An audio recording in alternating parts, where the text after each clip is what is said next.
lost in the hall of the mind.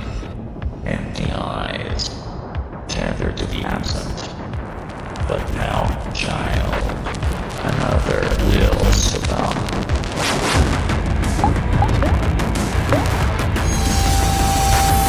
Why are you here? Seize this.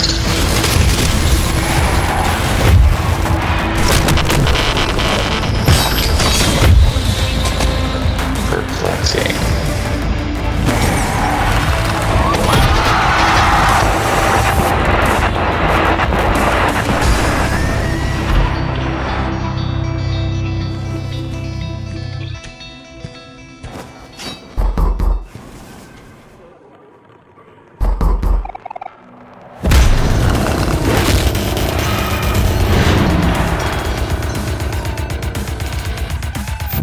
Omori versus Room is a perfect death battle. I'll be real, this matchup was extremely confusing to me when I first heard about it.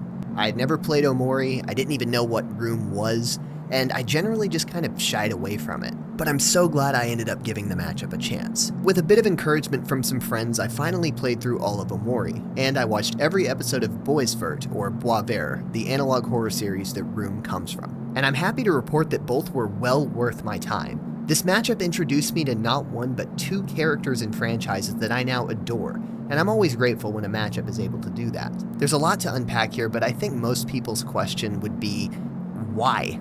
Why pit an independent analog horror character against a JRPG protagonist? What even connects the two? And for most people, the loudest question is probably, what the hell is Bois Vert? A lot of these are fair questions, however, I think before we get into the why, we should explore the who. These characters are admittedly less popular than the ones in my other two videos, and I'd wager that this is the first time some of you are seeing one or both of them. And if that's the case, allow me to introduce you to the two characters that have become the catalyst to quite possibly my most wanted death battle of all time. Omori is an independent psychological horror game that was released in late 2020 after a grueling development hell. It follows Omori and his friends as they traverse Headspace, a bright and colorful world with all kinds of monsters to fight and dungeons to crawl. The game's art style is bright, colorful, and luscious, until it isn't.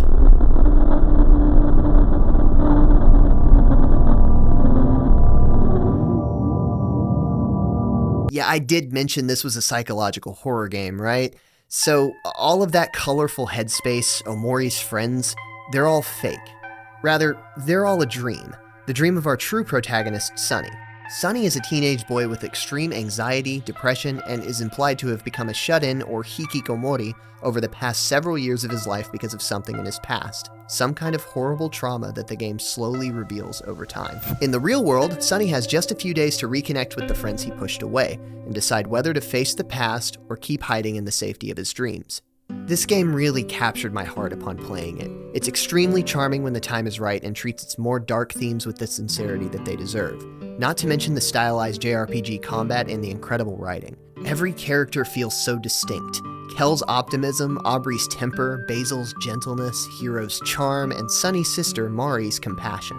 Omori himself is more so a conceptual being than a typical combatant. He wields a steak knife as his primary weapon, but he is a powerhouse of a protagonist with all sorts of reality-warping attacks and ways to affect his enemies, or even just erase them from existence.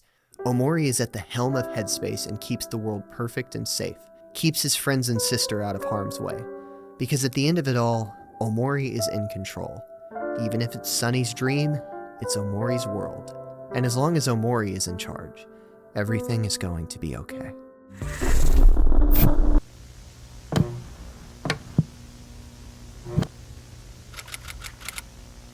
Room is the main antagonist of the independent analog horror series Bois Vert on YouTube. The series follows Room as he traverses the dreamscape-like world of The Complex, a winding, distorted mess of live-action monochromatic horror, stop-motion, and animated monstrosities.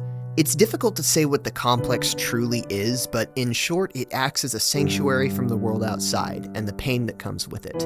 Boisvert is intentionally abstract, telling an extremely loose story which is heavily up to interpretation through the use of experimental filmmaking techniques. It's a delightfully trippy psychological deconstruction of the human psyche and impossible to put into words. However, it does contain a through line. Room, and more importantly, Room's true self, Auriel. Room is the physical embodiment of Auriel's self-hatred and isolation. He is a crawling, suffocating figure built from repressed emotions, intrusive thoughts, and self-loathing. He did not choose to hate, he was crafted from hate. He is Auriel's self-hatred personified, a fragile, burning figure made of every negative thought turned inward, every ugly truth Auriel has refused to face. Room can manipulate his body in any way he likes, stretch limbs, or regenerate new ones. As a being born from Auriel's psyche, Room can influence thoughts, control minds, travel between realities, and warp the very world around him. After stealing the face of Angel, Room gained the power to rewrite narratives, nullify abilities, and override the plot itself. Room will always exist so long as self-hatred exists. And in spite of how much that burns, sometimes all that's left to do is cry out. Right off the bat, there are several similarities between the two characters. Both are horror-centered conceptual beings born from negative emotions, both wield reality-warping control over their respective mindscapes, and both are tethered to a true self in the real world. This is also kind of an army battle. Since Omori commands all of Headspace and the denizens of Headspace, like his friends, monsters, and even the planet Pluto, he kind of just gets access to all of that. What I'm getting at is that the fight potential is endless. Room would be traveling around Headspace, muttering biblical poetry, data moshing everything out of existence. Beyond just the fight potential, both of them are connected through one very important and very sensitive topic: their trauma. Omori is the guardian of the painful truth in Sunny's past. He keeps the trauma dormant, disassociated from, and forgotten. Room, in contrast, is what happens when the truth festers. He is Auriel, consumed by the trauma he couldn't escape. His pain was left to rot until he believed he deserved it.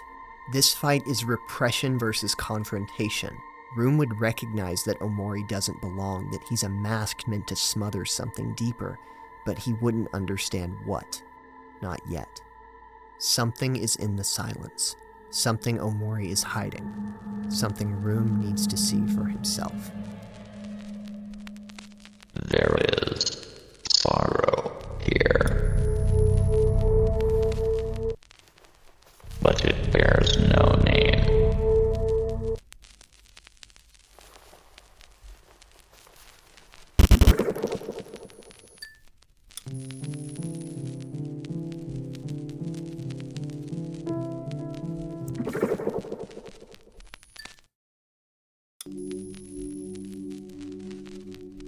These are fragments of the past.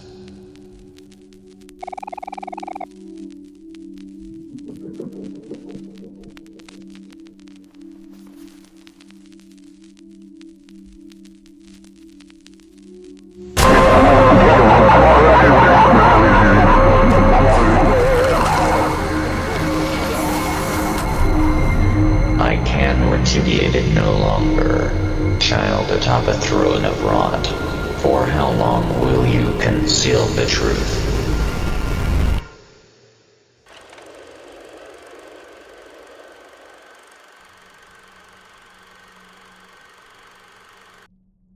When Sunny was young, everything was fine. He had Kel, Aubrey, Hiro, Basil, and his sister Mari. They all loved each other, and nothing could separate them. But one day, something happened. Sunny and Mari got into an argument at the top of the stairs. Mari was frustrated, Sunny was angry, and in a single moment, in a burst of anger, Sunny pushed Mari away from him, and she fell down the stairs and it killed her. It was an accident. It was a horrible, horrible accident, but it happened. And Basil was there. He saw everything. He tried to help Sunny, to wake her up, to tell him everything would be okay, but it was too late. Mari was gone. Basil didn't want Sunny to get in trouble. Maybe he wouldn't get in trouble if nobody found out what really happened. So together, they dragged Mari's lifeless body to the backyard. They used a jump rope.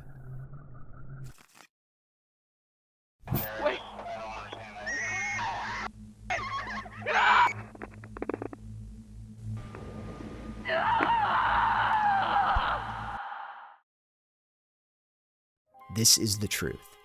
This is the trauma so inconsolable that Sunny disassociated from it for 4 years to the point where not even he remembered it clearly. And this is what Omori protects Sunny from. This is what the guardian of Sunny's fractured mind is trying to keep hidden. And in this case, it's something Room would eventually find. Oriel's trauma is never explicitly specified beyond a few fan theories, so I won't make a call on it. But it's clear. It's abundantly clear that he also viciously hurt someone that he once loved. There is no one single moment, but the weeping and gnashing of teeth of his internal psyche may never truly be quelled. The mournful, self-loathing Room wouldn't see an enemy, he'd see a child. A scared, traumatized child who did something terrible. And if left alone with that truth, he'll grow to despise himself. He'll live in hatred of who he is, just like Oriel did. Room would understand. He wouldn't want to punish Sunny, he'd want to save him, to keep him from becoming just like him. But Omori stands in the way. He is the keeper of this truth, a mask built to keep Sunny numb, lost in a cycle of denial and disassociation. And as we know, as long as Omori is in charge, everything will be okay.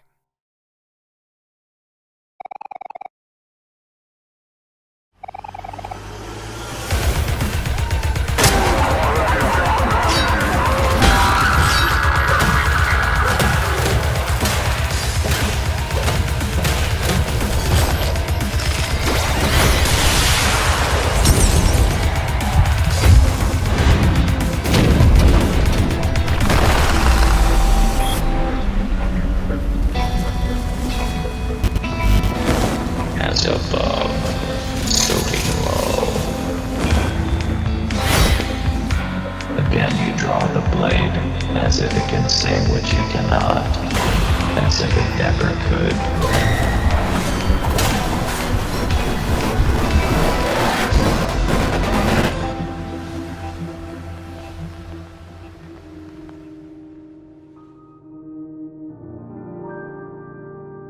That's why this is perfect. It's less a battle of clashing powers than a conversation about denial versus acceptance. A boy who is drowning and a man who never stopped burning. A character study that poses the question, is it worse to leave your sorrow in the silence and numbly trudge forward, or let it consume you to the point of becoming the very thing that defines who you are? Both are terrible, awful, and unfortunately truthful depictions of what trauma can lead to. No, I don't know who wins. I don't know how to reconcile a battle between the embodiment of repression and the embodiment of self-hatred. It's abstract and interpretational, and I think that's okay. Because what's always mattered to me is whether a death battle can tell a good story, even with emotionally charged characters or explicit source material. A story with Omori and Room will work, if you're willing to sit with it, if you're willing to feel. And when their paths cross, maybe, for the first time, there's a chance to stop the burning, to come up for air, to breathe.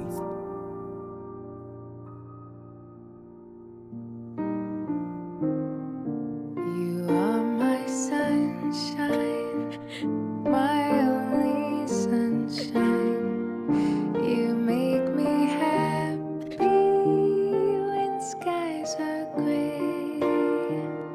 You'll never know,